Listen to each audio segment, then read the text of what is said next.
அஸ்ஸலாமு அலைக்கும் வரஹ்மத்துல்லாஹி வபரகாத்துஹு.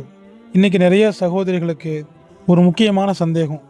பெண்களுக்கு மாதவிடாய் காலத்தில் தொழுகைகள் விடுபடுகிறது, அது தூய்மையான பிறகு மீண்டும் தொழ வேண்டுமா அப்படிங்கிற சந்தேகம்.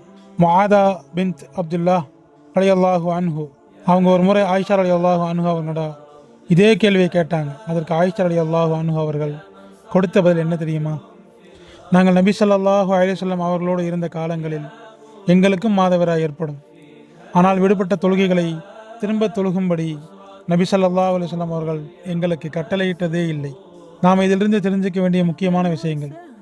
மார்க்கம் பெண்களுக்கு வழங்கிய ஒரு பெரிய சலுகை இது. மாதவிடாய் கால நோன்புகளை பிறகு நோக்க வேண்டும், ஆனால் தொழுகைகளை திரும்ப தொழ தேவையில்லை.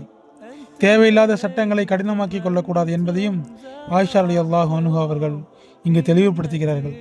அன்பானவர்களே, இஸ்லாம் என்பது ரொம்ப எளிமையானது. இது போன்ற பயனுள்ள தகவல்களை தெரிந்து கொள்ள நம்முடைய சேனலை சப்ஸ்கிரைப் செய்து கொள்ளுங்கள். அல்லாஹ் தஆலா தீனுடைய விளக்கங்களை பெற்றுக்கொள்ளக்கூடிய உன்னதமான பாக்கியத்தை நம் அனைவருக்கும் தந்தல் புரிவானாக. ஆமீன்.